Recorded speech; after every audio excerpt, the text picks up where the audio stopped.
And welcome back to Washington Commanders Insider. Today, we're talking about a ESPN mock trade that has the Washington Commanders trading for Trey Hendrickson. We're going to be talking about that deal and if it makes sense. And so before we go ahead and we jump into it, I first want to remind you to hit that subscribe button, just like Jaden Daniels is going to be hitting Terry McLaurin, Deebo Samuel, Zach Ertz, and many others for multiple touchdowns this upcoming season. And so in exchange for hitting that subscribe button, I'm going to give you nothing but daily content around the Washington Commanders. And so make sure that you hit that like, you hit that subscribe, and you join the Washington Commanders Insider family as we talk nothing but Washington Commanders football. And so with that being said, let's go ahead and let's jump into it as we are looking at the possibilities.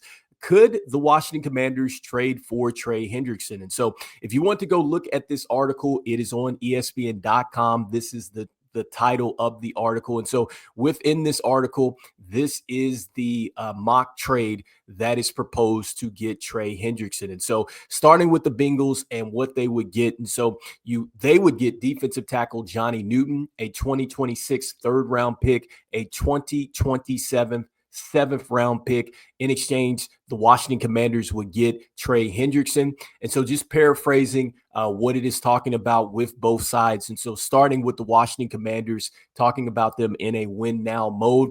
And then it talks about Dorrance Armstrong listed as the best edge rusher and how Trey Hendrickson had a very good pass rush win rate and how that would be a boost for the Washington Commanders. And so it talks about that losing Johnny Newton would make the Washington Commanders defense a bit older.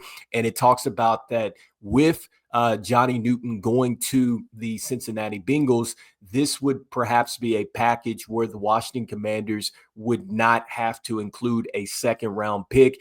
And it talks about how the Washington Commanders have already made a trade for Laramie Tunsil and given up some draft capital. And so, look, let's start with Trey Hendrickson. And so we've said this several times on this show. This is a dynamic player. I mean, this is certainly a specialist when it comes to getting to the quarterback. That is the bottom line with Trey Hendrickson. I mean, when you look at just the sack totals over the last couple seasons, it's been great. 17 and a half sacks in 2023, 17 and a half sacks in 2024. And he's also getting forced fumbles as well. So he had 3 in 2023, and he also had 2 in 2024. And so, look, when you look at what is being linked to the Washington Commanders, we've been linked to getting a pass rusher, an edge specialist, and Trey Hendrickson would fit the bill here. And so I just think that a deal like this for me, I would be out on this, especially after what Joe Witt Jr.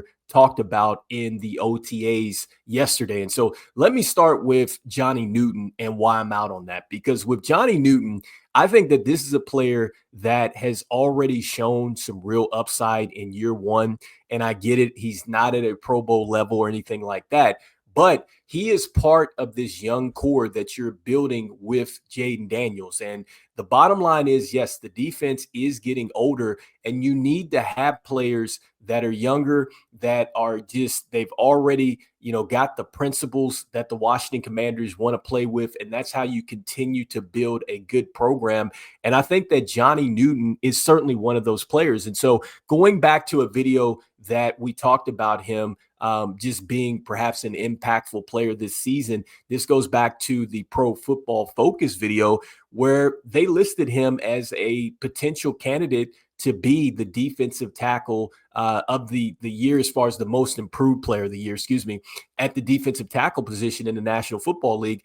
And they talk about how he really flashed just some signs in year one with the 7 QB pressures against the Bears. And then also, too, talked about how he was ranked 49th as far as QB pressures. And you have to think about this with Johnny Newton. This is a full offseason for him where he's coming in. He's not dealing with the foot injuries and things like that. And so I think that you're going to see a lot more of the power that we saw on tape for him coming into the NFL draft a season ago. And then also, too, I think the real potential of what he could do as a Washington Commanders defender.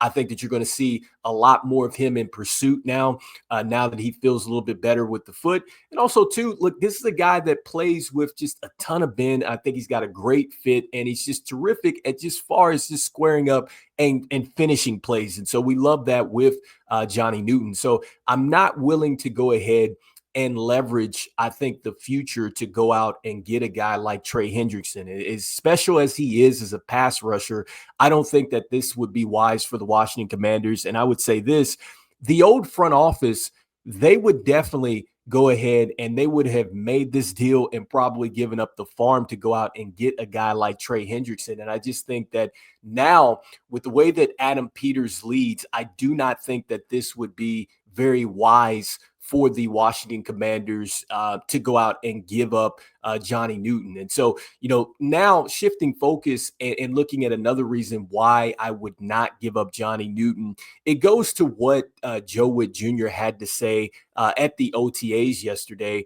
And I really feel like encouraged with this defense. And I think that this defense is really going to surprise a lot of people, because he talks about the defense now has gotten a lot more bigger. They've gotten a lot more longer. They've gotten a lot more faster.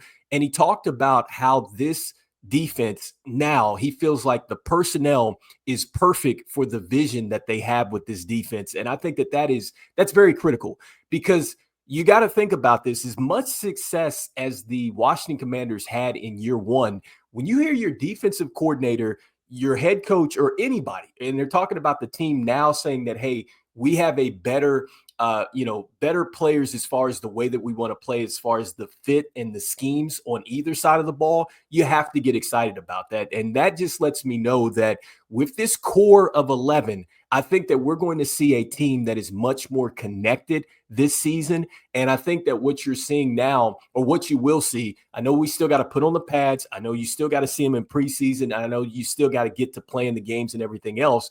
But I think that this is a team that's going to be a lot better as far as their run fits. I think that they're going to be better with the flow of the defense this year.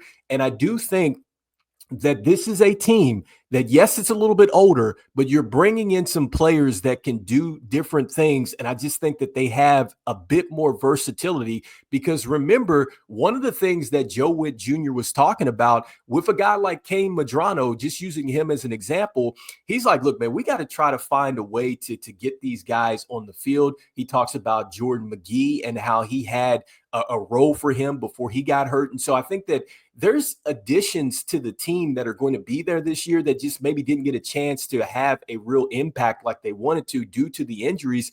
And Johnny Newton is one of those guys. I know he played in a ton of games, but still he was dealing with a foot injury. And so now, with him healthy, and just also too, just with the players that we brought in, I just think that this unit as a whole is going to be much, much better. And I do believe in what Joe Witt Jr. is saying, in the sense that, look, nobody knew that we were going to have a guy come out and lead us in sacks like Fowler did last season. He was like, nobody had that on their bingo card. But he's like, this year, is it going to be one person? Is it going to be several people? Either way, I feel like that the pass rush is going to be better. And so I'm right there with him. I think that you don't need to go out and leverage your future for one individual player. And you have to think about this too with Trey Hendrickson. When you go out and get him, you're going to have to immediately ink him to a deal. And that deal is something that it could cost you down the road with how you're trying to build this football team with Jaden Daniels. I think that that's something that you really, really have to think about. And I'm just glad that the Washington Commanders haven't gone out and they haven't given up significant draft capital for Trey Hendrickson. And I know that, look, this team has gone out traditionally in the past, and I know that they've been free agents, but these have been players that it just really didn't work out. When you think about when they went out and got Albert Hainsworth, when they got Adam Archuleta, when they got Jeremiah Trotter, and guys like that, like they always went for these big names and stuff like that, and it never necessarily worked out. And so I think that, just maybe the fan in me, I don't want to necessarily see this team go after a big name and give up, foundational pieces that I really think are going to pay off for you this season. And so you guys let me know in the comments what you guys are thinking here. Do you think that the Washington Commanders should, in fact, or explore this deal that was put out there by ESPN.com? Like I said, they are basically saying what the Bengals would want would be Johnny Newton, the 3rd-round pick, and then you have the 2027 7th-round pick. That would save the Commanders from giving up a 2nd-round pick because they would get an immediate player in Johnny Newton. And again, you would be getting Trey Hendrickson. You get him over. They talk about his win rate as far as a rusher. But remember, look, we still need to stop the run. And I think the bottom line is that this defense as a whole has to get better. And so I'm much more confident in the 11 that we had versus just coming in and just bringing one main player over that's going to fix everything for us. And so you guys let me know in the comments here what you guys are thinking. And as we always say, look, go Commanders, and I will see you guys on the next one. All right, peace.